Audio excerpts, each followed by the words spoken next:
Hello friends, I welcome you all to my channel English through newspapers. दोस्तों, English through newspapers पर आपका बहुत बहुत स्वागत है। आज हम इसमें आपके लिए आज वेनेजुएला से संबंधित एक आर्टिकल लेकर आए हैं द हिंदू से, और ये आज की डेवलपिंग स्टोरी है। 6 जनवरी का ही है, आज का ही है। तो हम इसको पढ़ते हैं और इसमें जो ग्रामर और वोकैबुलरी आई है उसको समझते हैं, और ये न्यूज़ भी हमारे लिए इम्पॉर्टेंट है। अच्छा, अब एक और बात हम बता दें इसमें कि हमने मीनिंग से आज अलग से लिखी नहीं है, लेकिन हम इसमें सारी बातें हम एक्सप्लेन कर देंगे हिंदी में और इंग्लिश में। आपको हम सब्स्टिट्यूट भी दे देंगे, एक्सप्लेन भी कर देंगे, पैटर्न भी समझा देंगे, सारी चीज़ें हम इसमें कर लेंगे। अच्छा, और एक और बात ये कि आपको लग रहा होगा ना कि थोड़ा सा, दरअसल मैंने कोशिश की थी पढ़ाने की इसको पहले, थोड़ी देर पहले 15-20 मिनट तक मैं पढ़ा भी, लेकिन फिर थोड़ा सा डिस्टर्बेंस हो गया था, इस वजह से फिर हम बीच में छोड़ना पड़ा। मैं एक नए सिरे से फिर से इसको लेके चल रहा हूँ आपके लिए। ठीक है, तो ये आज की हेडिंग है, ये द हिंदू से आया है ये आर्टिकल, अपडेटेड जनवरी 6 2026 12:15, यानी कि रात 12 बजे अपडेट किया गया है। हमने प्रिंट आउट लिया है। प्रिंट आउट को हमने इस बार बोल्ड रखा है इसका प्रिंट, ताकि सरलता से दिखाई पड़े, और हमारी कोशिश होगी कि अच्छे से दिखाई पड़े, आपको थोड़ा असुविधा ना हो कोई। यूएस अलाइज, अब द कॉमा है adversaries, UN meeting to blast Venezuela intervention as America defence action. हम यहां से शुरू करते हैं, ये हेडिंग है इसकी, आपको बता दूं।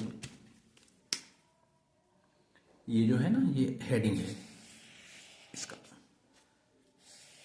ये यूएस अलाइज एडवर्सरीज। अब अलाइज क्या होते हैं? अलाइज फ्रेंड्स होते हैं, जो दोस्त होंगे वो अलाइज हो गए। अलाई देखो यहाँ पे ALLY, अलाई ये नाउन भी होता है और वर्ब भी होता है, ध्यान देना। You ally with somebody, you ally with somebody, somebody means you associate with somebody, ये अर्थ हो गया इसका, किसी के साथ जुड़ना, किसी व्यक्ति के साथ, यू अलाई विद समबडी। और अलाई जो होता है सहयोगी, वो नाउन भी होता है। जैसे हम कह सकते हैं India and its Asian allies. तो India and its Asian allies का मतलब इंडिया हो गया भारत, और उसके एशिया के जो हमारे अलाइज हैं उनको हम अलाइज कहेंगे। और जब हम इसको प्लूरल करेंगे तो IES में बदल जाएगा, Y will change into IES। ठीक है, तो यूएस अलाइज, अलाइज हो गए फ्रेंड्स, हमने कहा। अलाइज नाउन भी है, वर्ब भी है, ALLY नाउन भी होता है, वर्ब भी होता है, ख्याल रखिएगा। ठीक है, ये पहचानना जरूरी होता है, इसलिए मैं बता रहा हूं आपको, ताकि आप इसका अच्छे से प्रयोग कर पाए अपने वाक्यों में। अदरवाइज जान के क्या कर लेंगे, अगर हम उसको नहीं समझेंगे ठीक से, सिस्टमेटिकली, टेक्निकली, कि हम उसको कैसे प्रयोग कर सकते हैं, फिर जानने से हमारा क्या लाभ होगा, फिर उसको हम उसका उतना अच्छा फायदा नहीं उठा पाएंगे। ठीक है, तो यूएस अलाइज, अलाइज प्लूरल है, वाई को IES में रखा गया है। एडवर्सरीज का मतलब राइवल्स हो गए, जो अपोनेंट्स हो गए, एनिमीज हो गए।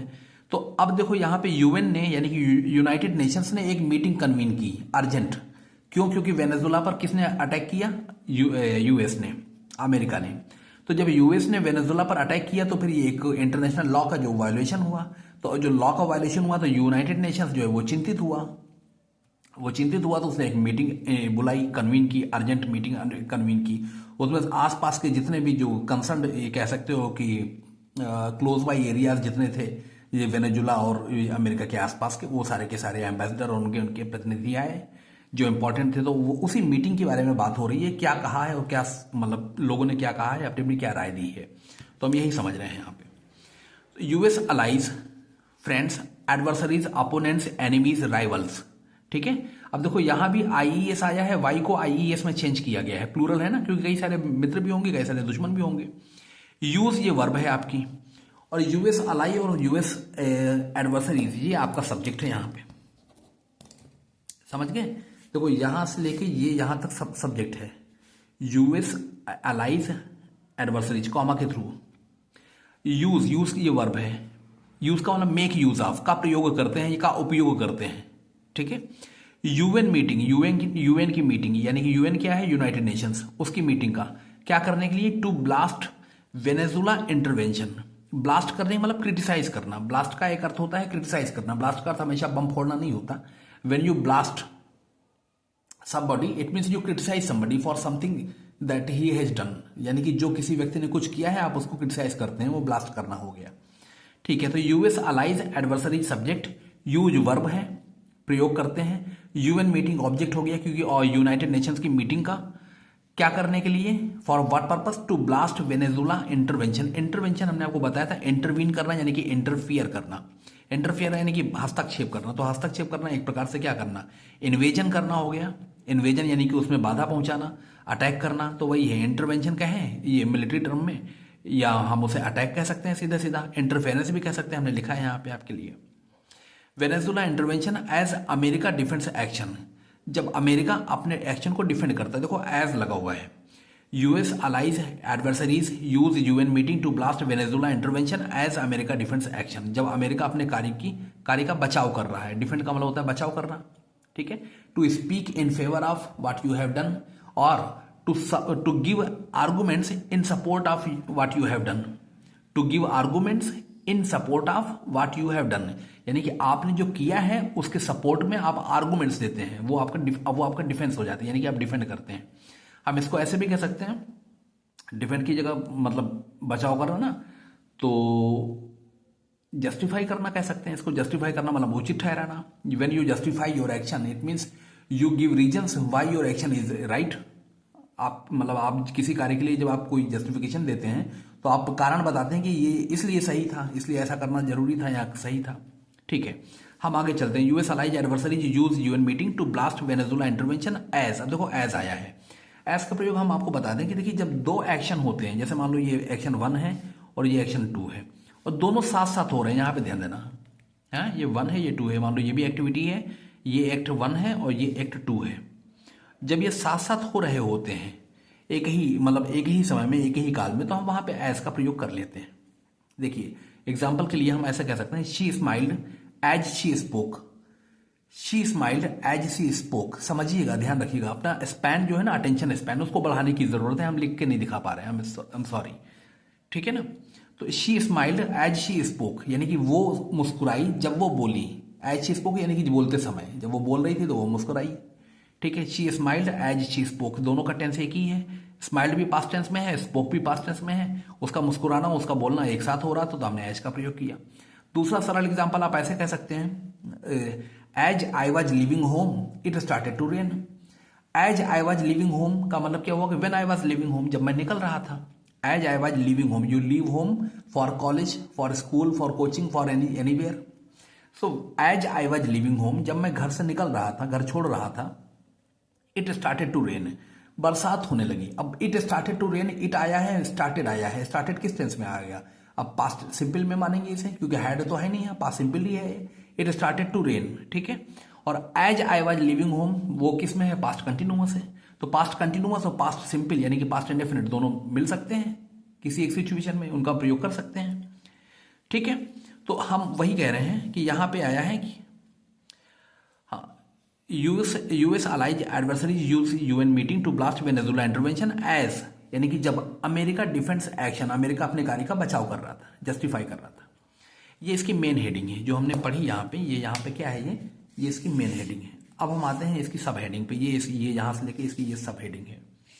देखो US envoy Mike Waltz defended the action, justified, देखो सेकंड फॉर्म लगी है यहाँ पे, ठीक है, defended the action as a justified and surgical law enforcement operation. देखो सर्जिकल लॉ इन्फोर्समेंट ऑपरेशन, देखो सर्जरी क्या होती है, सर्जरी जैसे मान लो ट्यूमर की सर्जरी होती है शरीर में, तो डॉक्टर केवल ट्यूमर को निकालता है बाहर, उतना ही हिस्सा जो हार्मफुल होता है, जो टॉक्सिक होता है और पॉइजनस होता है, या फिर ये कह सकते हो कि प्रॉब्लमेटिक होता है, उसी को डॉक्टर वहां से ऑपरेट करके उसको कट आउट यानी कि बाहर कर देता है। तो सर्जिकल का मतलब क्या हुआ कि जैसे मान लीजिए किसी देश में कोई एक पार्टिकुलर एरिया, यहाँ पे फोकस करिएगा, कोई एक पार्टिकुलर एरिया मान लीजिए टेरर इन्फेस्टेड है। टेरर इन्फेस्टेड का मतलब हम ऐसे कहेंगे TERROR, टेरर इन्फेस्टेड, INFESTED, यानी कि आतंकग्रस्त कह लो, प्रभावित है, यानी कि वहां से क्या होता है, टेररिज्म एक्सपोर्ट हो रहा होता है, ओरिजिनेट हो रहा होता है। तो अब अगल बगल का कोई देश क्या करेगा कि इसको सर्जिकल ऑपरेशन करेगा, तो या सर्जिकल स्ट्राइक करेगा, तो फिर वो उतने हिस्से को ही जहां से जो टेरर हब है, जहां से टेरर एक्सपोर्ट हो रहा है या टेरर ओरिजिनेट हो रहा है, उसको क्या करेगा, मतलब सर्जिकल स्ट्राइक करेगा, तो उसी को तहस नहस उसी को नष्ट करेगा, बाकी पूरे कंट्री को नहीं छुएगा वो। तो यहां पे क्या कह रहा है, माइक वॉल्ज कौन है, माइक वॉल्ज जो है यूएस का एनवॉय है। यूएस का एनवॉय का मतलब मैसेंजर होता है, एम्बेसडर जैसी सिचुएशन होती है, मतलब पोजीशन होती है इनकी। और ये जो भाई देखिए, प्रेसिडेंट तो हर जगह जा नहीं सकता, हर मीटिंग को अटेंड कर नहीं सकता, हर जगह हमेशा तो अवेलेबल नहीं हो पाएगा वो, तो वो क्या करता है, वो अपने जो प्रतिनिधि जो होते हैं उनको भेज देता है। तो वही है, माइक वॉल्ज जो है यूएस का एनवॉय है। ये अमेरिका की ओर से ट्रंप को डिफेंड करने आया है, ट्रंप के पक्ष में बोलने आया है। कहाँ पे? यूएन मीटिंग में। तो अब ये कह रहे हैं US envoy Mike Waltz defended the action. उसने किस कार्य का, यानी किस कार्य का? अटैक का। किस अटैक का? वेनेजुला पर जो अटैक हुआ, अटैक का उसने डिफेंड किया, यानी कि बचाव किया। एज अ जस्टिफाइड, एक उचित, न्यायोचित and surgical law enforcement operation. और ये शल्य चिकित्सकीय मतलब कानूनी एनफोर्समेंट, यानी कानून का पालन करवाने के लिए एक ऑपरेशन किया गया। समझ गए? कॉलिंग आउट, देखो कॉल समबडी आउट एक फ्रेजल वर्ब है। कॉलिंग आउट लिखा है ना यहाँ पे। जब हम कॉल आउट करते हैं किसी को, तो हम आवाज देकर पुकार के उसको, उसका ध्यान अपनी ओर खींचते हैं, यानी कि एक तरह से चुनौती देते हैं उसको। When you call somebody out, it means you kind of challenge the person for something. आप उसको किसी बात की चुनौती देते हैं, आओ अच्छा दिखाओ कौन सही है, क्या है, कैसा है। तो वो कॉल आउट, वहां पे कॉल somebody out, देखो somebody आएगा बीच में, ठीक है। टू कॉल somebody, तो calling out the 15 member council, 15 सदस्यों की परिषद को कॉल आउट की, चैलेंज करते हुए कि for criticising the targeting of Venezuela's Nicolas Maduro. वो 15 सदस्यीय परिषद को चुनौती देते हुए, किस बात की चलिए चुनौती दे रहे हैं? क्योंकि वो क्रिटिसाइज कर रहे थे। फॉर क्रिटिसाइजिंग वो किस बात का कर रहे हैं? क्रिटिसाइज का ऑब्जेक्ट क्या है? Targeting of Venezuela's Nicolas Maduro. यानी कि वेनेजुएला के प्रेसिडेंट निकोलस मदुरो को टारगेट करने के लिए जो क्रिटिसाइज कर रहे थे, 15 सदस्यीय परिषद जो है क्रिटिसाइज कर रही थी, उसको चुनौती देते हुए माइक वार्जिन ने डिफेंड किया एक्शन को। ये कहा कि ये जस्टिफाइड, न्यायोचित है और सर्जिकल लॉ एनफोर्समेंट ऑपरेशन है, यानी कि चिकित्सकीय कानून पालन कराने वाला ऑपरेशन, कार्य था ये। उसका जो अटैक है वेनेजुएला पर, ये डिफेंड कर रहा है माइक वॉल्ज। मेरी बात इतनी समझ में आई होगी आपको। आगे चलते हैं। ये हमारा, हाँ, यहां से शुरू हो रही है न्यूज। देखो, UN security council held an emergency meeting Monday, यानी यहाँ पे ऑन नहीं लिखा है, न्यूज़पेपर पे ही नहीं लिखा है। ये ऐसा नहीं कि यहाँ कुछ मिसप्रिंट है, हमने तो केवल कॉपी किया है उसको प्रिंट आउट के लिए। तो यहाँ से एरर जो हमारी ओर से नहीं है, जो जैसा दिया है वैसा हमने लिया है, ठीक है, ध्यान रखिएगा। UN security council, UN United Nation की सिक्योरिटी काउंसिल ने एक हेल्ड एन इमरजेंसी मीटिंग, एक मीटिंग बुलाई, ठीक है, मंडे को 5 जनवरी को 2026 को 2026, आफ्टर एन ऑडेशियस का मतलब होता है bold and courageous, usually shocking, यानी कि जो क्या होता है जिसमें साहस तो होता है लेकिन वो शॉक करने वाला भी होता है, उसमें एक एलिमेंट ऑफ शॉक भी होता है। एलिमेंट ऑफ शॉक का मतलब उसमें यानी कि आघात पहुंचाने वाला भी एक तत्व होता है, ये कह सकते हो। ऑडेशियस यानी कि ऐसे समझ लो जैसे फादर को कोई जवाब न देता हो परिवार में, और वहां कोई बच्चा अपने पिता को जवाब दे दे। ऐसी कोई ट्रेडिशन चली जा रही हो जिस घर में कोई पिता को कभी बोला ना हो खुल के, तो वहां कह सकते हैं कि he had the audacity to answer back his father. तो he had the audacity, audacious से नाउन बन जाएगा। देखो ये हम एक प्लेन पेपर लेते हैं।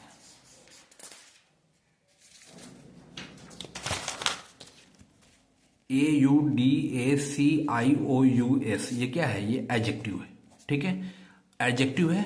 अब इसका नाउन जो बनेगा AUDACITY, ऑडेसिटी, समझ गए? तो if you have the audacity, AU है ये AU, ठीक है। If you have the audacity to do something, it means do something shocking, it means आप में वो हिम्मत है कि आप वो शॉकिंग काम कर सकते हैं, ठीक है, ऑडेशियस।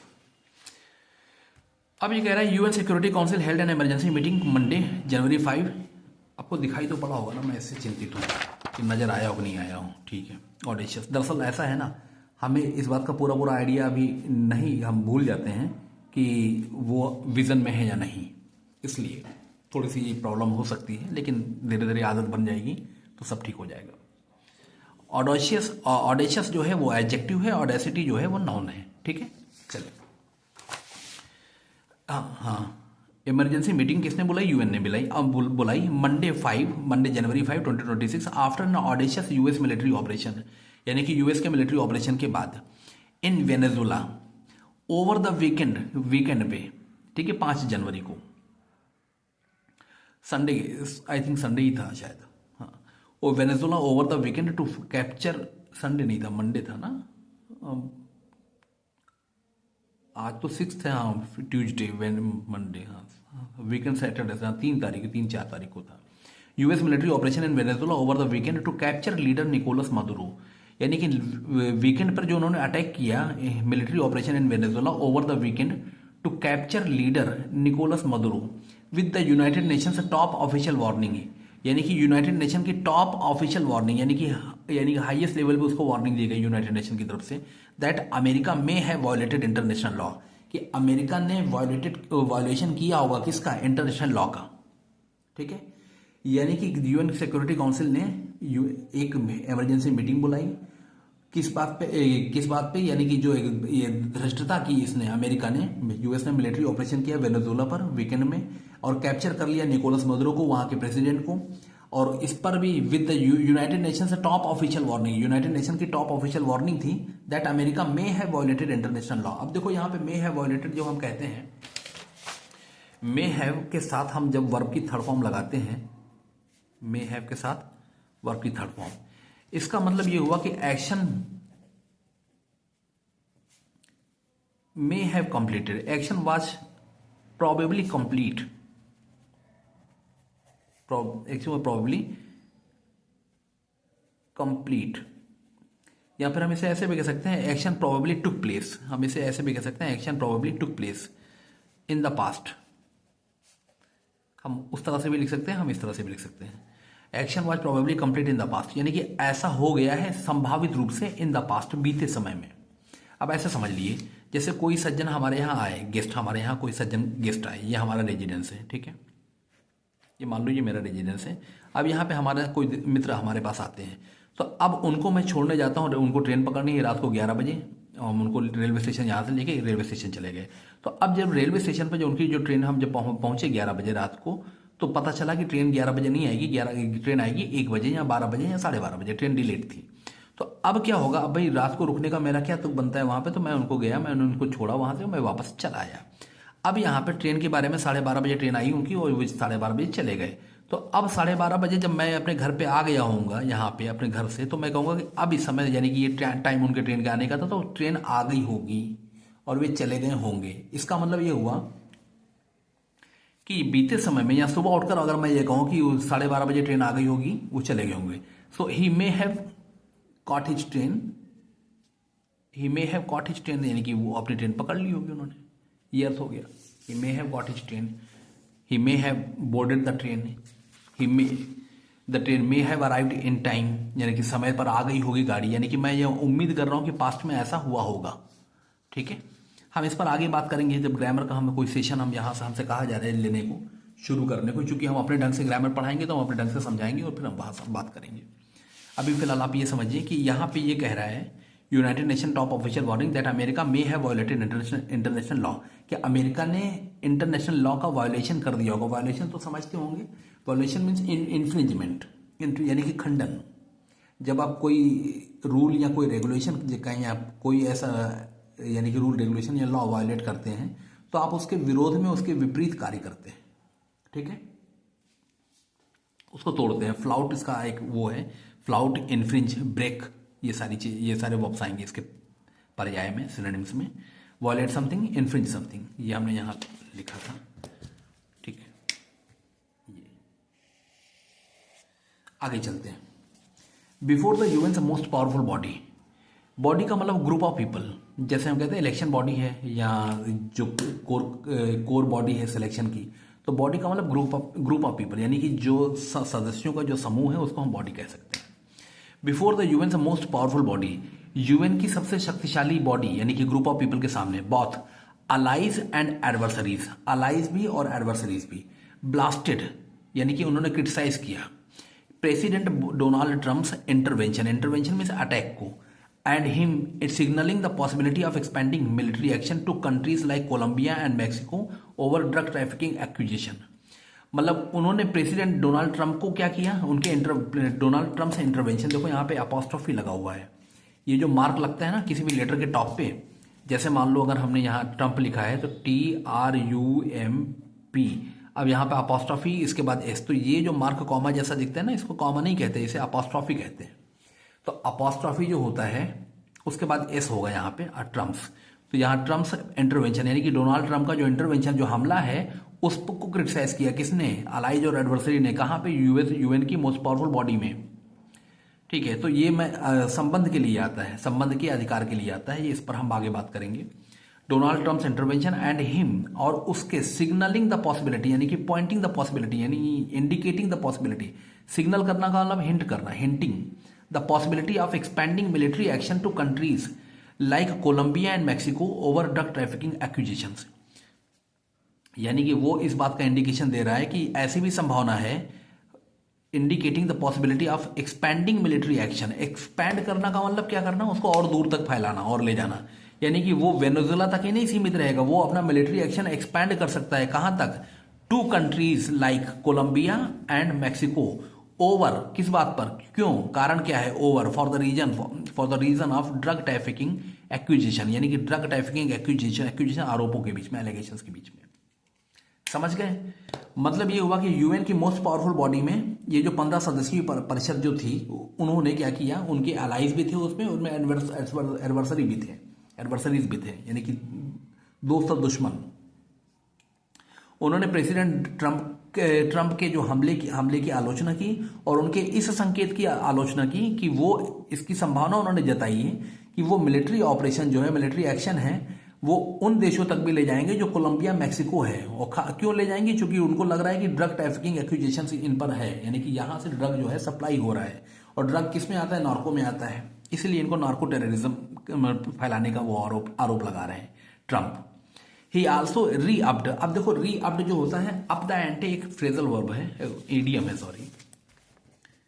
आप शायद जानते हो या ना जानते हो, समझिए इस बात को, जान लीजिए। हाँ, मैं विजन में रहना चाहता हूँ, मेरी ये चिंता है। To up the ante, ANTE। To up the ante का मतलब क्या होता है? To increase the momentum, MOMEM, momentum. देखो मोमेंटम होता है वेग। वेग का मतलब, जैसे मोमेंटम हमने एक बार शायद बात की है, आपसे समझाया होगा, पुराना वीडियो अगर आपने देखा हो तो। मोमेंटम का मतलब ऐसा समझिए, जैसे आप मोटरसाइकिल चला रहे हैं और हाईवे पे मोटरसाइकिल चला रहे हैं और आधे घंटे 1 घंटे से मोटरसाइकिल चला रहे हैं, तो उसके बाद जो हाईवे पे आपकी मोटरसाइकिल जब चल रही है, तो अगर आप उसमें क्या कहते हैं, जो गति बन जाती है, जो वेग बन जाता है, उसको कहते हैं मोमेंटम। एक फोर्स होता है वो। अब यानी कि वहां पे उस समय अगर आप एक्सीलरेटर नहीं भी लेंगे तो भी आपकी मोटरसाइकिल चलती जाएगी, एक गति। इसी तरह ट्रक में एक मोमेंटम आ जाता है, ट्रेन में मोमेंटम आ जाता है, किसी भी मूविंग बॉडी में मोमेंटम आ जाता है। समझ गए? तो इंक्रीज, अब अप द एंटे यानी कि जो आप कर रहे हैं उसकी इंटेंसिटी को और ज्यादा इंटेंसीफाई, यानी कि उसको और बढ़ा दे, तीव्रता को और बढ़ा दे। तो अप द एंटे, अप यहाँ पे क्या है? यहाँ अप यहाँ पे वर्ब है। मैं ये समझाना क्या चाहता हूँ कि अप जो है यहाँ पे वो क्या है? वो वर्ब है। अब कौन सा अप वर्ब है? देखो केवल ये 2 अक्षर है, UP, जो हम कहते हैं ना, turn up the volume, go up in smoke. जैसे ही all his plants went up in smoke, तो वेंट अप इन स्मोक वहां पे अप आ गया, एडवर्ब हो गया। लेकिन यहां पे एडवर्ब नहीं है, समझ गए? जैसे हमने कहा पुट योर फुट अप, यानी कि पैर ऊपर कर लो, यहाँ पुट योर फीट अप, पैर ऊपर कर लो, तो पुट योर फीट अप वहां भी एडवर्ब है। तो हम यहाँ एडवर्ब के रूप में नहीं देख रहे हैं इसको, हम इसको वर्ब के रूप में यूज कर रहे हैं। To up the ante, ante बोलते हैं, यानी कि मोमेंटम होता है, फोर्स उसको कहते हैं, इंक्रीज हो गया इसका अर्थ। ठीक है, अब देखो यहां, अब एक और दूसरी बात, ये तो अप के बारे में हो गया। अब देखो कि हमारे पास कुछ ये है प्रीफिक्स होते हैं, फ्री प्रीफिक्स कह सकते हैं उनको। फ्री प्रीफिक्स का मतलब आप समझ, मुक्त रूप से फ्री प्रीफिक्स, PREFIEX, यानी कि कुछ ऐसे प्रीफिक्स होते हैं जिनको कि हम मुक्त भाव से, यानी कि विदाउट एनी रिस्ट्रिक्शन, हम किसी भी वर्ड के आगे लगा सकते हैं, अप्रोप्रिएट वर्ड के आगे लगा सकते हैं, उसका अर्थ मतलब बदलने के लिए। अब ऐसे समझें, जैसे UN है, तो UN जैसे हैप्पी से पहले हमने लगा दिया तो अनहैप्पी हो गया। ठीक है, इसी तरह और भी क्या होता है, बहुत सारे ऐसे वर्ड्स हैं जिनके आगे हम UN लगा सकते हैं, यानी कि ये एक फ्री प्रीफिक्स है। लाइकवाइज RE, ये भी एक फ्री प्रीफिक्स है। इसका UN तो इसका ऑपोजिट हो गया, जिसका इसका अर्थ क्या होता है, जैसे हैप्पी से हमने कहा, तो हैप्पी से अगर हमने हैप्पी से पहले लगाया तो अनहैप्पी हो गया। ठीक है, वांटेड, WANTED, वांटेड यानी कि वांछित, उससे पहले लगाया तो अनवांटेड, यानी कि ऑपोजिट हो गया उसका। अब RE का मतलब क्या होता है? RE का मतलब दोबारा होता है, अगेन। ठीक है, तो RE जब हम लगा देंगे तो री अप हो गया यहाँ पे। अब ये इसको हम क्या कहेंगे? अब तो वर्ब थी ही, REUP, री अप हो गया। समझ गया, दिख रहा है आपको? तो अब टू री अप हो गया। अब जब इसकी ये फर्स्ट फॉर्म हो गई वर्ब में, ये अब तो वर्ब है और री हमने क्या लगाया? ये फ्री प्रीफिक्स है, यानी कि मुक्त रूप से हम इसको री लगा सकते हैं। री अप यानी कि दोबारा इंटेंसीफाई कर दिया, तेज कर दिया। अब देखो, अब जब ये फर्स्ट फॉर्म में है, सेकंड फॉर्म में होगी तो अब क्या है, इससे पहले वाउल है तो इसको हम बदल देंगे, REUPPED, ये सेकंड फॉर्म और यही थर्ड फॉर्म हो जाएगी। अगर जरूरत बनेगी प्रेजेंट पार्टिसिपल की तो हम रीअपिंग हो जाएगा, REUPPING, रीअपिंग हो गया अगर जरूरत बनेगी तो। ठीक है, जबरदस्ती नहीं बनाते। हाँ, अगर सिचुएशन या सेंटेंस या कॉन्टेक्स्ट ऐसा आ जाता है तो हम वहाँ लिखने से गुरेज नहीं करेंगे, रीअपिंग होगा वहाँ।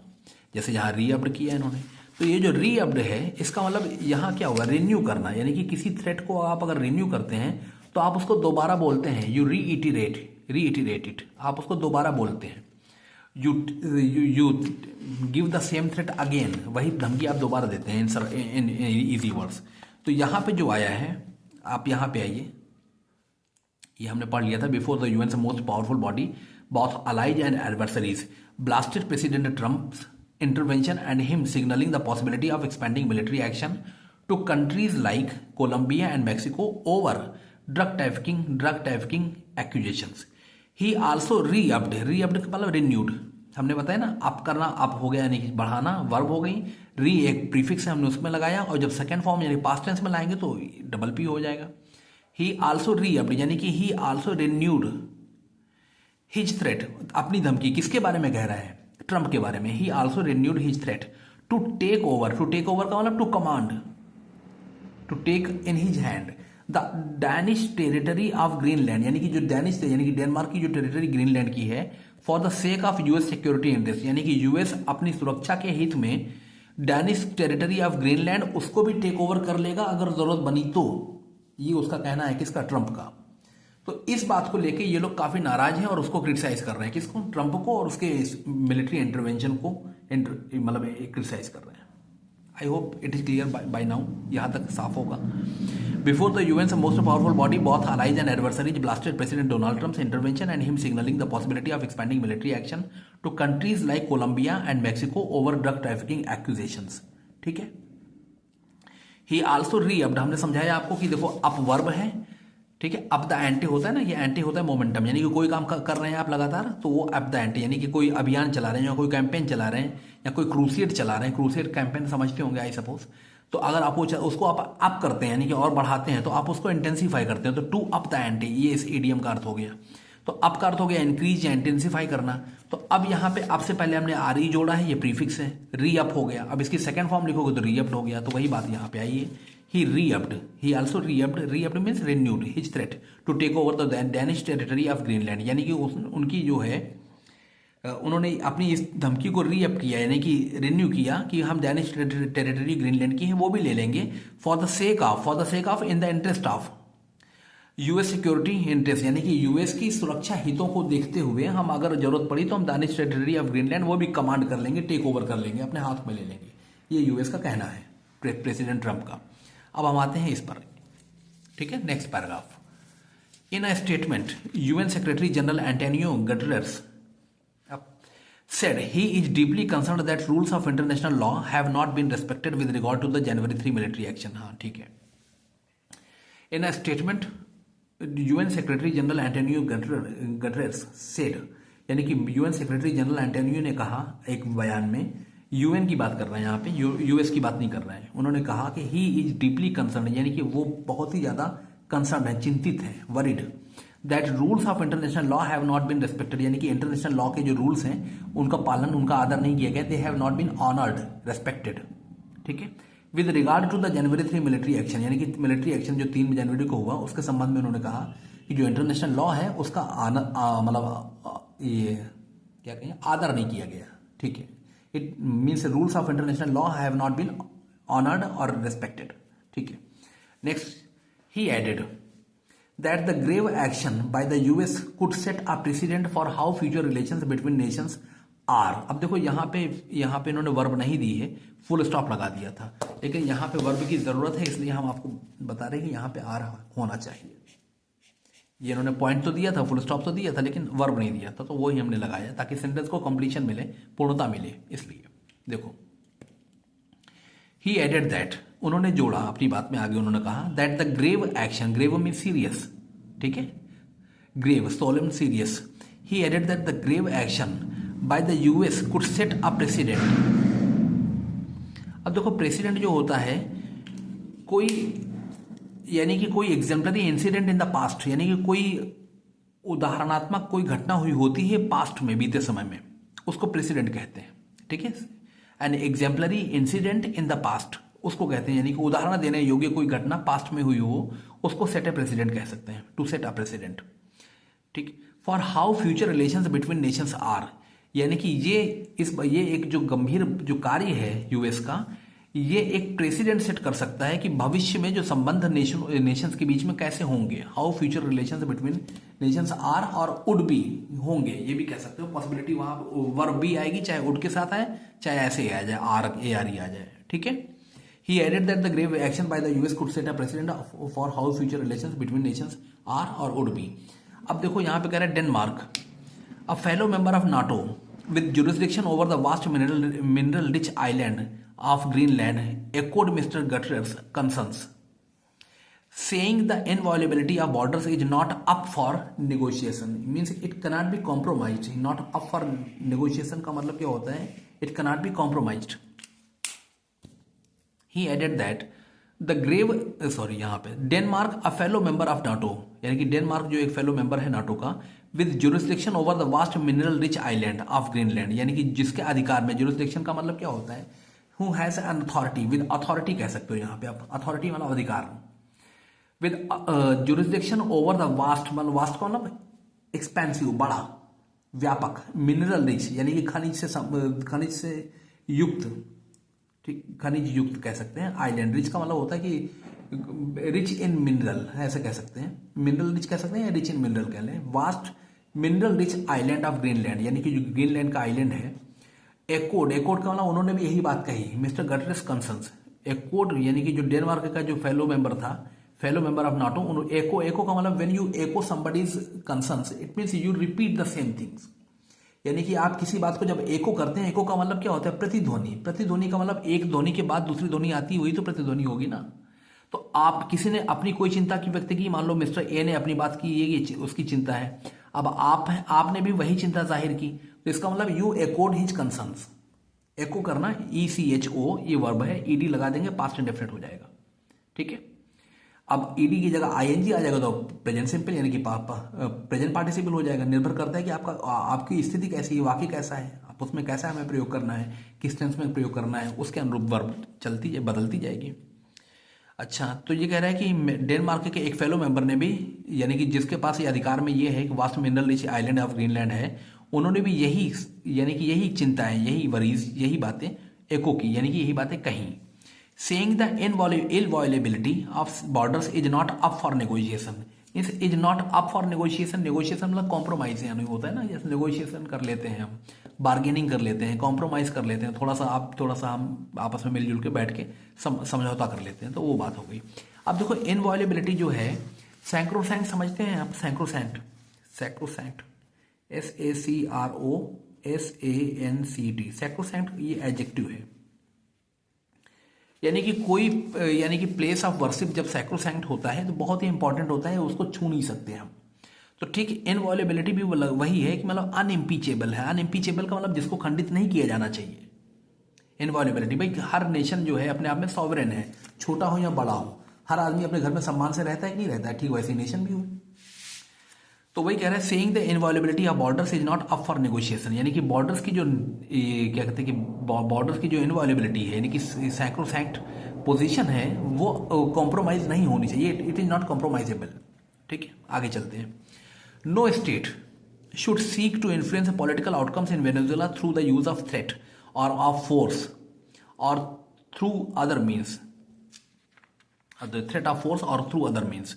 कह रहे हैं नो स्टेट, कोई भी राज्य है, कोई भी देश, शुड सीक, चाहना चाहिए, सीक का अर्थ होता है चाहना, ढूंढना है, सीख चाहना, टू इन्फ्लुएंस मतलब उसको प्रभावित नहीं करना चाहिए, पॉलिटिकल आउटकम्स यानी कि राजनीतिक आउटकम्स का मतलब जो रिजल्ट्स हैं, इन Venezuela through the use of threat of force, यानी कि बल की धमकी के प्रयोग से उसको पॉलिटिकल आउटकम्स को वहां प्रभावित नहीं करना चाहिए वेनेजुएला को, और थ्रू अदर मीन्स या अन्य किसी साधन से, इनकंसिस्टेंट विद इंटरनेशनल लॉज। यहां पे देखो जुड़ा हुआ है नो स्टेट, यहां से देखिए ठीक है, ऐसे देख लो। हाँ ठीक है। No state should seek to influence political outcomes in Venezuela through the use of threat of force और through other means inconsistent with international law, यानी कि जो इंटरनेशनल लॉ से हट कर हो। इनकंसिस्टेंट, कंसिस्टेंट का मतलब क्या होता है? कंसिस्टेंस का मतलब यूनिफॉर्म हो गया, एक जैसा, एक रूप जैसा हो रहा है। कंसिस्टेंट का मतलब लगातार। इनकंसिस्टेंट का मतलब उससे हटकर, away from what is right. Inconsistent with international law, यानी कि कोई ऐसा साधन या कोई ऐसा मीन्स जो कि इंटरनेशनल लॉ से हटकर हो, उस मतलब उसके उपयोग से वेनेजुएला को या वेनेजुएला के जो राजनीतिक आउटकम है उसको प्रभावित नहीं करना चाहिए। ये कह रहा है, कौन कह रहा है? Said Christina Markus Lassen, Danish ambassador to the UN, यानी कि डैनिश के एम्बेसडर है यूएन में जो डैनिश के एम्बेसडर है क्रिस्टीना मार्कस लेसन, उन्होंने कहा। ठीक है, अब देखो 15 सदस्यीय परिषद है वो, तो 15 लोग अपनी अपनी बातें कहेंगे और लगभग सबका कहना एक जैसा ही है, ऑलमोस्ट वही बात बता रहे हैं, सबको इन्वॉल्व मतलब लिया है। अब ये पहला पन्ना खत्म होता है हमारा, दूसरे पे आते हैं। इनकंसिस्टेंट को हम कह सकते हैं, जैसे सिमिलर होता है ना, डिसिमिलर कह लो तुम, DISSIMILAR, डिसिमिलर विद। डिसिमिलर के साथ भी वही लगेगा, डिसिमिलर विद इंटरनेशनल लॉ, यानी कि जो इंटरनेशनल लॉ से भिन्न हो। ऐसा कोई मतलब ऐसा कोई सोर्स जो है नहीं अपनाना चाहिए हमें वेनेजुएला या उसके राजनीतिक मतलब परिणामों को प्रभावित करने के लिए। A Colombian ambassador Leonor Zalabata said that the raid was reminiscent of the worst interference in our area in the past। reminiscent का मतलब रिमाइंडर देने वाला।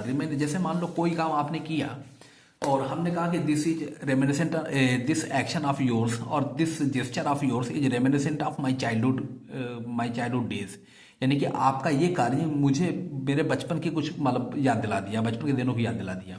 तो रेमिनिसेंट का मतलब होता है जो रिमाइंड करा दे, दैट ब्रिंग्स, यानी कि इवोक करा दे, that evokes the memory of your past और brings the memories of your past to your mind. वही कह रहा है रेमिनिसेंट यहाँ पे, यानी कि रिमाइंडर देने वाला। आप रिमाइंडर कह सकते हो यहाँ पे, हालांकि रिमाइंडर नाउन हो जाएगा, ये रेमिनिसेंट यहाँ पे एडजेक्टिव है।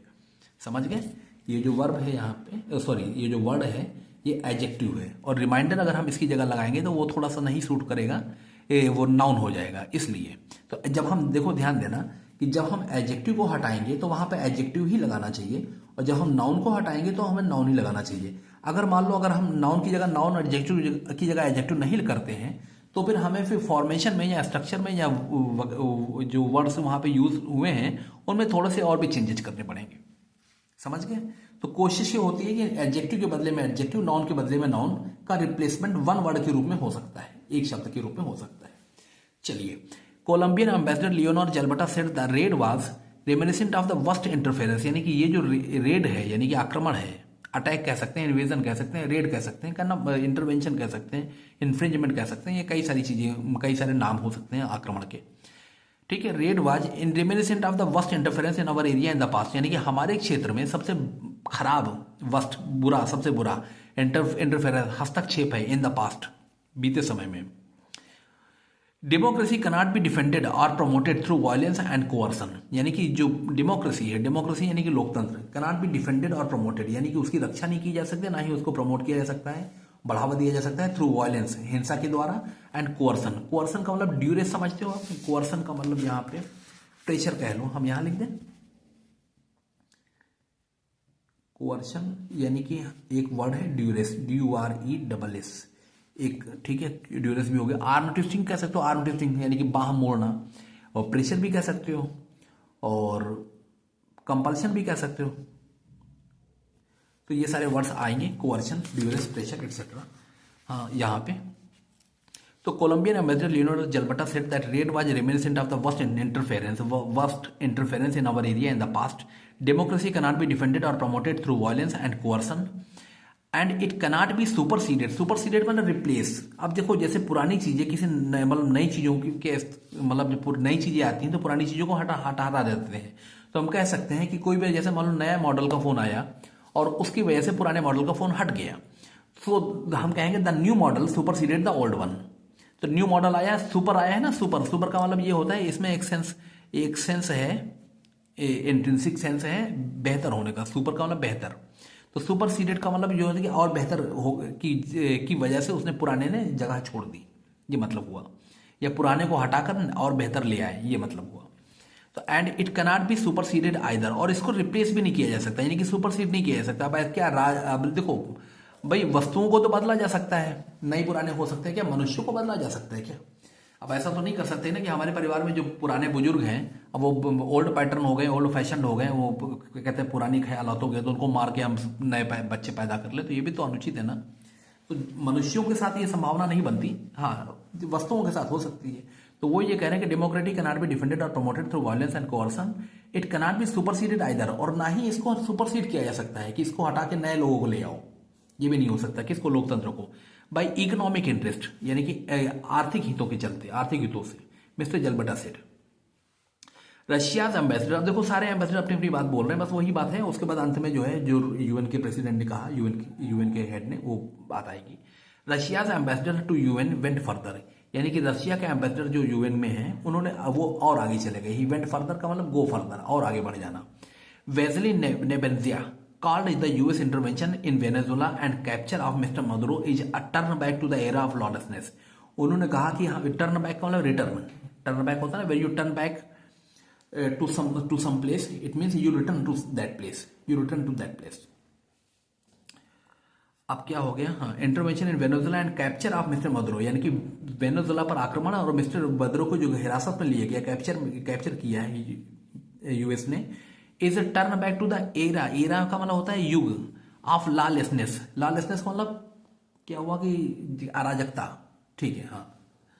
मीन्स एनर्की समझते हो, ANARCHY। अब इसको अनार्की अनार्की अनार्की नहीं कहते बाबू, इसे ANARCHY एनर्की कहते हैं। सही ढंग तो ये है कि ये जो आर है ये उच्चारित नहीं होता, ये वाला जो आर है बीच में, इसको ठीक है अनार्की ना कहें, एनर्की कहें। एनर्की यानी कि ये आर नहीं बोला जाएगा, इस पर हम यानी ए आएगा, ए यानी कि ए की मात्रा नहीं होती, जैसे एन की का आएगा, सी से यहाँ का आएगा। ये अराजकता, अराजकता ये होता है। अब इसको बोला ऐसा जाना चाहिए, लिखा है ऐसे ही जाएगा। स्पेलिंग मतलब ड्रॉप आउट नहीं कर सकते कि अब आप बोला नहीं जा रहा तो आर हटा दो वहां से, ये नहीं हो सकता, ठीक है। लॉलेसनेस इसी को कहते हैं। Is a turn back to the era of lawlessness by America, यानी कि उन्होंने यानी कि यूएस एम्बेसडर ने कहा कि ये तो बिल्कुल लॉलेसनेस की तरफ हम चले गए, कोई किसी पे भी अटैक कर दे, कोई किसी को भी मतलब क्या कहते हैं कि मारना शुरू कर दे देशों को लेके। We cannot allow the United States to proclaim itself as some kind of a supreme जज, यानी कि हम यूएस को हम अलाउ होने नहीं दे सकते, क्या? To proclaim itself, to declare itself. Proclaim कर दे, यहाँ पे डिक्लेयर है, अपने आप को घोषित ना, ये ना कर ले, to declare itself as some kind of a supreme जज, अपने आप को सबसे ऊंचा जज समझ ले, यानी कि घोषित कर दे। हम यूनाइटेड नेशन को अपने आप को सबसे ऊंचा जज, यानी कि जज का मतलब न्यायाधीश, घोषित करने नहीं दे सकते, यानी कि ही कैनॉट बी द सुप्रीम जज ऑफ द वर्ल्ड, ठीक है। विच अलोन बेयर्स, बेयर्स का मतलब देखो होना होता है, जैसे टू बेयर होता है ना, BEAR। जैसे मान लो I bear a 100 note, I bear a 100 note with me, तो या ऑन मी, तो बेयर का मतलब यहाँ पे होना है। जैसे धारक को कहते हैं ना, धारक, धारण, धारक कौन होता है? जो धारता है, यानी कि रखता है, तो बेयर का मतलब वही होने, रखने वाला। हैव का अर्थ भी ये रखना होता है। तो which alone bears, which alone has the right to invade any country, जिसके पास अकेले किसी भी मतलब देश को इन्वेड करना, आक्रमण करने का अधिकार हो। टू लेबल कल्पिट्स, यानी कि कल्पिट्स यानी कि घोषित कर देने का अधिकार हो कि ये दोषी है।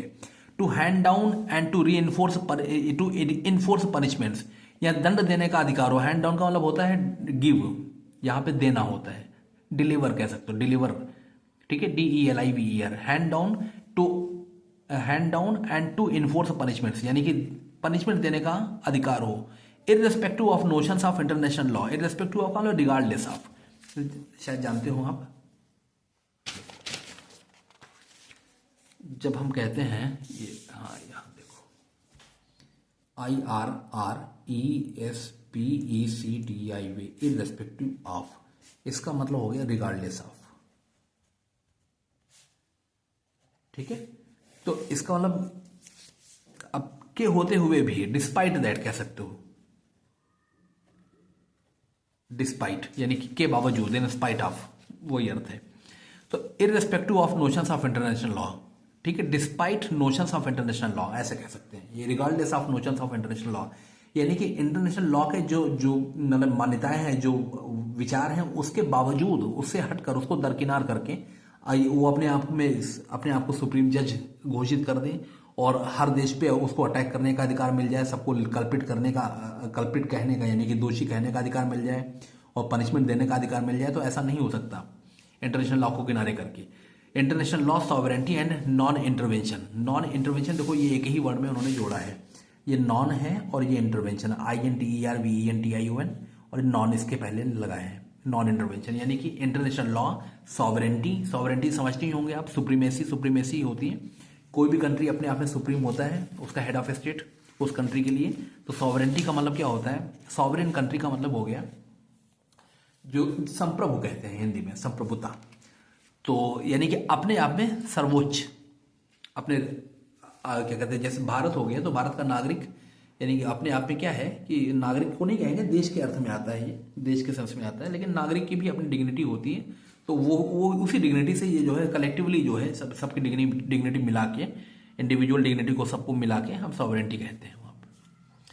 तो irrespective of notions of international law, sovereignty and non intervention, he said, यानी कि ये किसने कहा, ये इन्होंने कहा है, we can not allow the united nation to proclaim itself, हाँ जेलबेटा ने कहा है शायद, हाँ अच्छा नहीं, जेलबेटा तो पहले थे, यहाँ नाम नहीं दिया, अच्छा इन्होंने ही कहा होगा।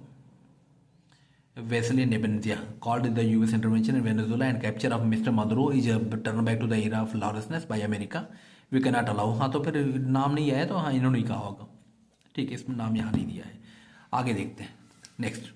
But US envoy Mike Waltz defended the action as justified, यानी कि इतने लोग बोल चुके हैं तो अब वो कह रहे हैं कि उन्होंने क्या किया, माइक वॉल्ज ने, US एनवॉय हैं ये, US के यानी कि अमेरिका के, उन्होंने डिफेंडेड द एक्शन, उन्होंने कार्य को, अपने अटैक को डिफेंड किया, जस्टिफाई किया, as a justified and surgical law enforcement operation. हम लोगों ने पहले देखा है सब हेडिंग में कि उन्होंने जस्टिफाई किया कि ये सर्जिकल यानी शल्य चिकित्सकीय प्रकार का कानून का पालन कराने वाला ऑपरेशन है। Calling out challenging the 15 member council for criticising the targeting of mister Maduro, यानी कि उनको चुनौती देते हुए कि 15 सदस्यीय जो परिषद थी, उनकी आलोचना को चुनौती देते हुए that targeting of mister Maduro, यानी कि मिस्टर मदुरो को जो प्रेसिडेंट ट्रंप ने टारगेट किया उसको क्रिटिसाइज कर रही है 15 सदस्यीय परिषद, तो उसको चुनौती देते हुए इन्होंने ये कहा कि ये सही है, जस्टिफाइड है और सर्जिकल लॉ एनफोर्समेंट ऑपरेशन है, ये माइक वॉल्ज ने कहा।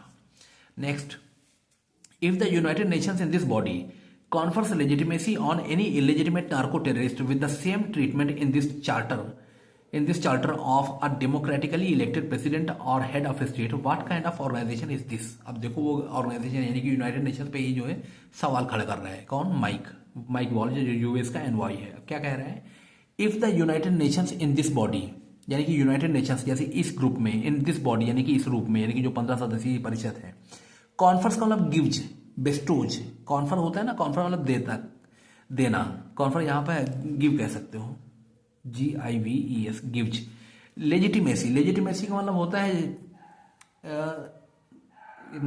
कहते हैं लेजिटिमेट का मतलब होता है जो न्यायिक, मतलब वो कह सकते हो वैधानिक होता है, वैधानिकता कह सकते हैं। लेजिटिमेसी का मतलब ये होता है, अब इसका हम कह सकते हैं जस्टिफिकेशन कह लो, लेजिटिमेसी का मतलब उसको वैधानिक स्थिति देता है, वैधानिक स्थिति का मतलब उसको सही ठहराता है, राइट, मतलब एक राइटफुल मतलब उसको पोजीशन देता है, तो वो लेजिटिमेसी कहलाती है, वैधानिकता। जैसे हमने कहा कि ये इललेजिटिमेट है, इललेजिटिमेट होने का मतलब क्या हुआ कि वो गलत है, और लेजिटिमेट है का मतलब वो वैधानिक है, सही है, लीगल है, ठीक है।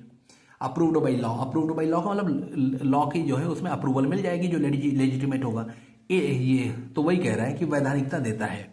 If the United Nations in this body confers legitimacy, यानी कि वैधानिकता देता है, on N illegitimate narco terrorist, एक अवैधानिक इलीगल नार्को टेररिस्ट को, नार्को टेररिस्ट क्यों, क्योंकि ड्रग ट्रैफिकिंग का आरोप लगा रहा है, नार्कोटिक्स होती है वो, ड्रग ट्रैफिकिंग जो होती है, narco terrorist with the same treatment, वही ट्रीटमेंट यानी कि वही व्यवहार कर रहा है, in this charter of a democratically elected president और head of state, what kind of organisation is this, यानी कि जो डेमोक्रेटिकली इलेक्टेड प्रेसिडेंट या हेड ऑफ स्टेट है उसको भी वही ट्रीटमेंट दे रहा है, किसको, जो नार्को टेररिस्ट है, यानी कि एक अच्छे भले हेड ऑफ स्टेट को अगर जो ट्रीटमेंट मिलेगा वही ट्रीटमेंट अगर नार्को टेररिस्ट प्रेसिडेंट को मिलेगा तो उसमें अंतर क्या रह जाएगा कि तो किस प्रकार का यह संगठन है, मतलब ये है कि आपको विभेद करना आना चाहिए। You must learn to discriminate between right person and wrong person, ये कहना चाहता है माइक वाल्ज अपने इस यूनाइटेड नेशन काउंसिल में।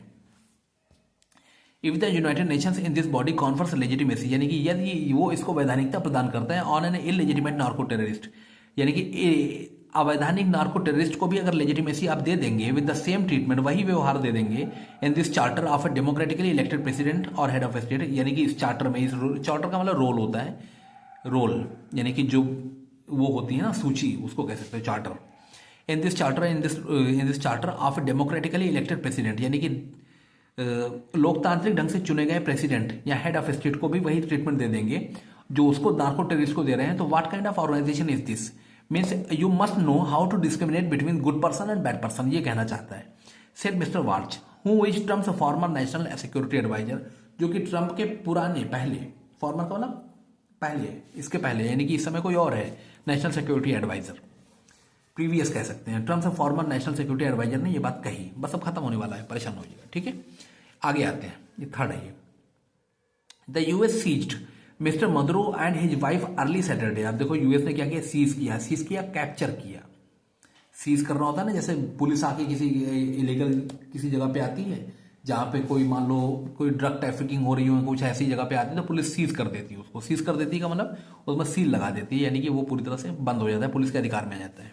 सीजर कहते हैं इसका नाउन जो होगा, जो नाउन इसका होगा सीजर, SEIZURE, सीजर, ये इसका वर्ब है सेकंड फॉर्म में, पास्ट टेंस। तो US seized mister Maduro and his wife early Saturday January 3 from their home, उनके घर से लिया।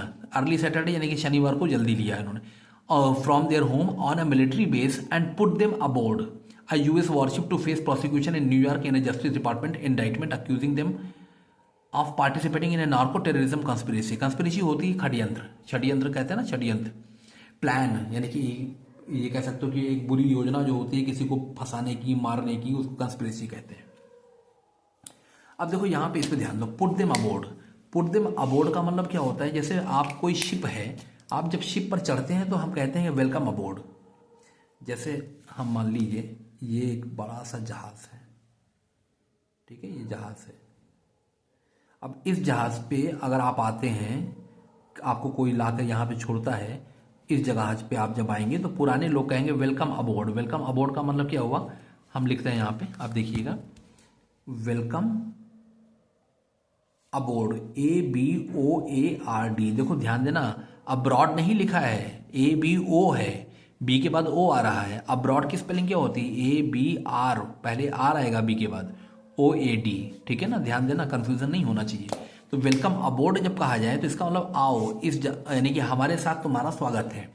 अब ये तो जहाज की बात की हमने, ये जहाज है और आप इस पर चढ़कर आए हैं, तो इसका मतलब लोगों ने आपका स्वागत किया, ठीक है। अगर जहाज नहीं है, मान लो हमारी ये कंपनी है, कोई ग्रुप है, हम लोग पुराने एम्प्लॉय हैं और आप अभी हाल में कल आकर ज्वाइन करते हैं, ये हम सब पुराने यहाँ बैठे हुए हैं और आप कल आके ज्वाइन करते हैं, तो हम कहें कि वेलकम अबोर्ड का मतलब आइए हमारे इस ग्रुप में, हमारी इस कंपनी में आपका स्वागत है, ठीक है। तो अब यहाँ पे तो स्वागत तो हुआ नहीं उनका, उनको तो अमेरिका ने ढकेला है, कहाँ, तो अबोर्ड तो वही कहेंगे क्योंकि जहाज के लिए कह रहा है, ठीक है, ABOARD, ध्यान देना स्पेलिंग पे, ठीक है। और पुट देम अबोर्ड, उनको चढ़ाया, कहाँ चढ़ाया, अ यूएस वॉरशिप, यूएस के वॉरशिप में, टू फेस प्रोसिक्यूशन, यानी कि प्रोसिक्यूशन, अभियोग यानी कि का सामना करने के लिए, इन न्यूयॉर्क अमेरिका में, इन justice department indictment, justice department न्यायिक विभाग में जो है इंडाइटमेंट होता है।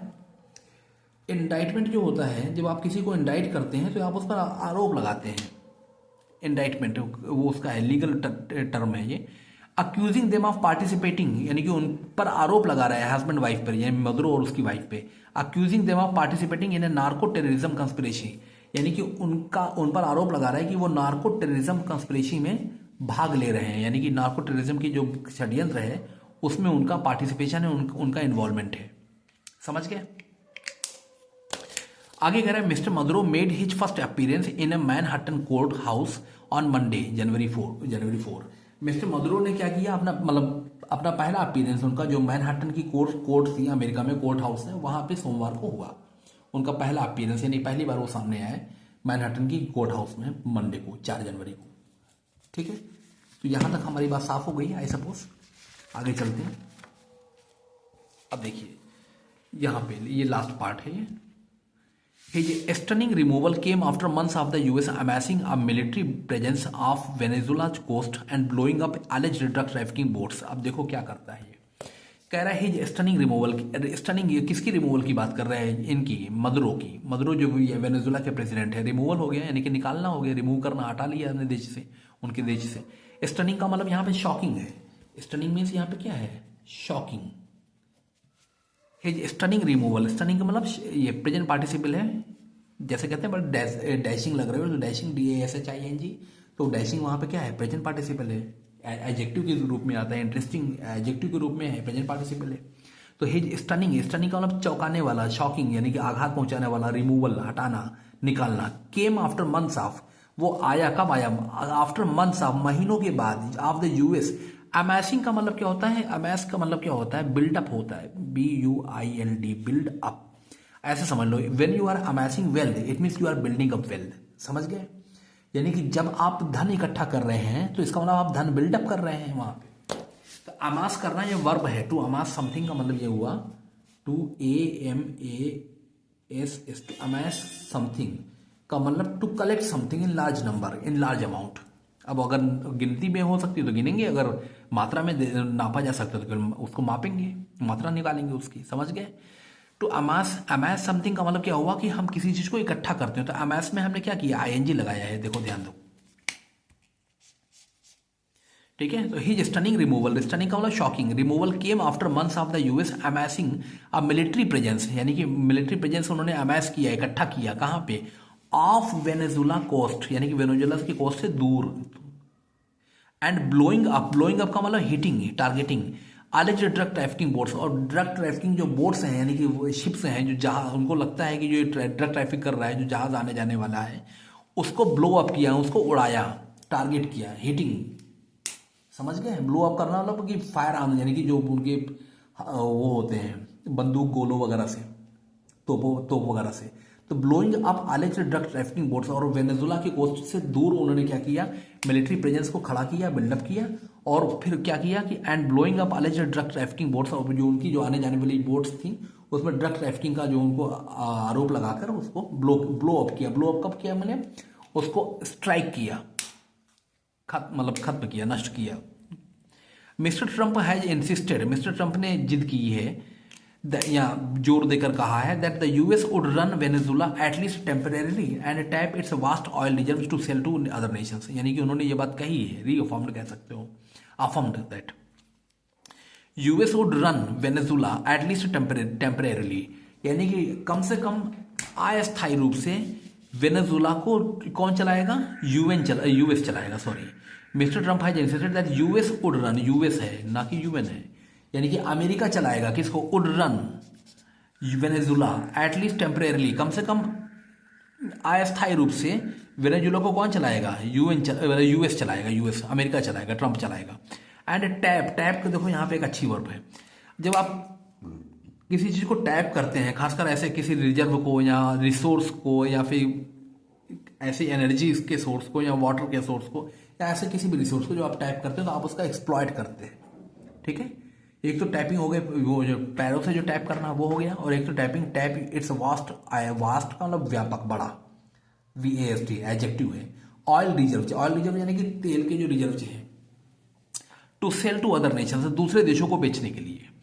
मतलब ये कि मिस्टर ट्रंप ने ये इंसिस्ट किया, यानी कि ये बात कही कि US would run Venezuela at least temporary, यानी कि अभी कुछ दिनों तक तो अस्थायी रूप से US ही चलाएगा किसको? वेनेजुला को, और उसके वास्ट ऑयल रिजर्व को का उपयोग करेगा, एक्सप्लॉइट करेगा, to sell to other nations, दूसरे देशों को बेचने के लिए। ये देखो US का कितना ये एक प्लान है, ये कह सकते हो डिसडेनफुल। डिसडेनफुल का मतलब घृणित। क्यों कहेंगे डिसडेनफुल? इसलिए कहेंगे कि भाई किसी के देश पे आप उसको अटैक करें, कमजोर देश को, और उसके बाद उसकी जो संपत्ति हो, उसके रिसोर्स हो, उसको हथिया लें और कहें कि अभी हम चलाएंगे तुमको, और जो तुम्हारा ऑयल रिजर्व है वो हम बेचेंगे दूसरे देशों को, और उसके राष्ट्रपति को जो उसके वाइफ के साथ जो है गिरफ्तार कर लो, अपने देश में भी प्रोसिक्यूशन चलाओ। अब तुम्हारी देश, तुम्हारा सरकार, अब तुम उसके साथ कुछ भी कर सकते हो। तो इसी बात पे लोग नाराज हो रहे हैं। अब देखिए, secretary of state Marco Rubio, however, secretary of state Marco Rubio, however, says the US would enforce an oil quarantine that was already in place on sanctioned tankers and use the leverage to press policy changes in Venezuela. अब उन्होंने अपनी बात संभाली है, थोड़ी ये कही है कि secretary of state Marco Rubio ने कहा है कि हाउएवर, हालांकि उन्होंने ये कहा है कि says the US would enforce an oil quarantine. Quarantine का मतलब होता है सेपरेट कर देते हैं, जब हम किसी व्यक्ति को, वस्तु को, तो उसको हम कहते हैं क्वारंटीन करते हैं। जैसे आपने कोरोना पीरियड में आपने सुना होगा, ये कोविड पीरियड में जब कोविड ब्रेकआउट हुआ था, तो means people used to quarantine means in isolation of other people, यानी in isolation of other people, और दूसरे लोगों से हटकर वो क्वारंटीन किया करते थे अकेले बैठ के, भाई ताकि किसी और को इन्फेक्ट ना कर दे, वो इन्फेक्शन का स्प्रेड ना हो। अच्छा, तो ये कह रहा है कि US would enforce an oil quarantine, यानी कि ऑयल क्वारंटीन कर देगा, ये बनाएगा, इन्फोर्स करेगा, लागू करेगा। That was already in place, जो कि पहले से ही था, ऑन सैंक्शन टैंकर्स, यानी कि जो प्रतिबंधित, सैंक्शन का प्रतिबंधित टैंकर्स हैं उनमें, एंड यूज दैट लीवरेज, और उस लीवरेज को, और उस बात को लीवरेज कहते हैं, जैसे कहते हैं कोई हैंडल, जो हैंडल समझते हो, हैंडल कह लो या अपॉर्चुनिटी कह लो या पावर कह लो, वो उसको लीवरेज कहेंगे यहाँ पे, अपॉर्चुनिटी या पावर। अब लीवर, जैसे लीवर समझते हैं, लीवर, अब ऐसे समझिए गियर लीवर होता है एक, ठीक है, जब ये लीवर होता है, गियर लीवर होता है, एक्सीलरेटर के लिए लीवर होता है हमारी मोटरसाइकिल में। तो हम जब वो करते हैं, लीवर का प्रयोग करते हैं किसी, यानी कि ऐसे समझ लो लीवर है ये, लीवर की, तो अब हम इसका जब प्रयोग करते हैं तो हम उसको कंट्रोल करने के लिए करते हैं, क्या करने के लिए, कंट्रोल करने के लिए। तो वही कह रहा है कि यूज दैट लीवरेज, यानी कि उस लीवर, यानी कि उस पावर को लीवरेज करेगा टू प्रेस पॉलिसी चेंजेज, यानी कि वहां की नीतियों में परिवर्तन करने के लिए इन वेनेजुला में। ये पैसेज था आपका, यानी कि पैसेज का मतलब ये आर्टिकल था, ये एडिटोरियल नहीं है, ये न्यूज है उसकी, आज की ही है, 6 तारीख की ही है ये 6 जनवरी इसमें दिया है, जनवरी 6 में अपडेट हुआ है, 12 बजे रात को हुआ है, यानी कि आज के अखबार में है। अब देखो एक छोटा सा ये पीस है, इसको चाहो तो नजर डाल लो इस पे। ये है US will receive $600 billion in tariffs. कह रहा है कि यूएस, ये यहाँ तक तो इनकी बात हो गई, ये हम लोगों ने जो पढ़ लिया है, वेनेजुला पे जो अटैक किया और यूएन ने जो मीटिंग बुलाई थी वो अलग बात है। US will receive $600 billion in tariff, जो हम लोगों के साथ जो इनका वो हुआ था, मतलब कह सकते हैं कि एक तरह से फ्रिक्शन चल रहा था इंडिया और यूएस में, उसी के बारे में वो कह रहा है कि US is financially and from a national security stand point को मतलब व्यू पॉइंट कह सकते हो या पॉइंट ऑफ व्यू कह सकते हो, दृष्टिकोण से, national security viewpoint, standpoint, far stronger बहुत मजबूत कहेंगे, FAR है, देखो दूर वाला फार है, FAR, ठीक है, FOR नहीं है, वो प्रेपोजिशन हो जाता है, ये एडजेक्टिव है। Far stronger and more respected than ever before because of tariff, the president said, यानी कि ट्रंप ने कहा, प्रेसिडेंट कौन है, ट्रंप की बात कर रहा है, यूएस के कॉन्टेक्स्ट में है, तो US will receive $600 billion in tariff, Trump कह रहा है, तो यूएस कह रहा है कि financially and from a national security stand point, यानी कि आर्थिक रूप से और सिक्योरिटी के पॉइंट ऑफ व्यू से फार स्ट्रांगर, बहुत ही मजबूत हो गया है, एंड मोर रिस्पेक्टेड, और ज्यादा सम्मानित हो गया है, देन एवर बिफोर, पहले से कहीं ज्यादा, बिकॉज ऑफ टैरिफ की वजह से, यानी कि जो टैरिफ उसने इम्पोज किए दूसरों पर, उसकी वजह से काफी स्ट्रांगर हो गया है, बहुत ज्यादा स्ट्रांगर हो गया है, और मोर रिस्पेक्टेड हो गया है यूएस, ये ट्रंप बोल रहा है, यानी कि अपनी बड़ाई कर रहा है। ये भी आज का ही आर्टिकल है आपका 6। प्रेसिडेंट डोनाल्ड ट्रंप, हम देख लेते हैं, दो ही 3 पैराग्राफ है, ज्यादा नहीं है। President Donald Trump said on Monday January 5, 2026 that the US will be receiving more than $600 billion in tariffs, यानी कि टैरिफ्स में कितना रिसीव करेंगे, $600 बिलियन है, ये मिलियन नहीं है, ध्यान रखना है। asserting that America is far stronger in national security and financially because of the levies कहते हैं ड्यूटीज, यानी कि टैक्सेस वगैरह जो लगाते हैं ना, उसको कहते हैं levies. Because of the levies it has imposed on countries around the world, यानी कि जिसने पूरे विश्व में जो देशों पर जो लेवीज यानी कि टैरिफ्स लगाए हैं, उसकी वजह से ये $600 बिलियन इनको मिल रहा है, और इस कारण ये क्या हो गए, ये काफी मजबूत हो गए और इनकी सिक्योरिटी भी काफी अच्छी हो गई है। ये प्रेसिडेंट ट्रंप कह रहे हैं मंडे को। वी हैव टेकन इन, यहाँ से उनकी अपनी बात है, इन्वर्टेड कॉमा में है ना, देखो इन्वर्टेड कॉमा में जब होता है तो यूजुअली ये कोट होता है, कोट समझते हो आप, QUOTE, कोट का मतलब होता है जैसे कोट ऑफ द डे है, ऐसे लोग कहते हैं ना, अपने वीडियो में शुरुआत में बोलते हैं जब वो पढ़ाते हैं, तो कोट ऑफ द डे का मतलब आज के दिन का जो कोट है, यानी कि जो लोकोक्ति, शायद लोकोक्ति ही कहते हैं, उदाहरण कहते हैं शायद लोग, हिंदी कुछ ऐसा शब्द है, अच्छा शब्द है, मैं पूरी तरह से मुझे ध्यान नहीं आ रहा है, तो कोट कहते हैं, यानी कि जो उनकी अपनी बात है, means the exact words of the speaker, उसको कोट कहते हैं। हमारे यहाँ डायरेक्ट नरेशन है, डायरेक्ट इनडायरेक्ट नरेशन, वो हालांकि पढ़ते हैं बच्चे, तो वो उसमें डायरेक्ट नरेशन जो होता है विद इन इन्वर्टेड कॉमाज में हम स्पीकर की बात को रखते हैं, वही कोट कहलाता है।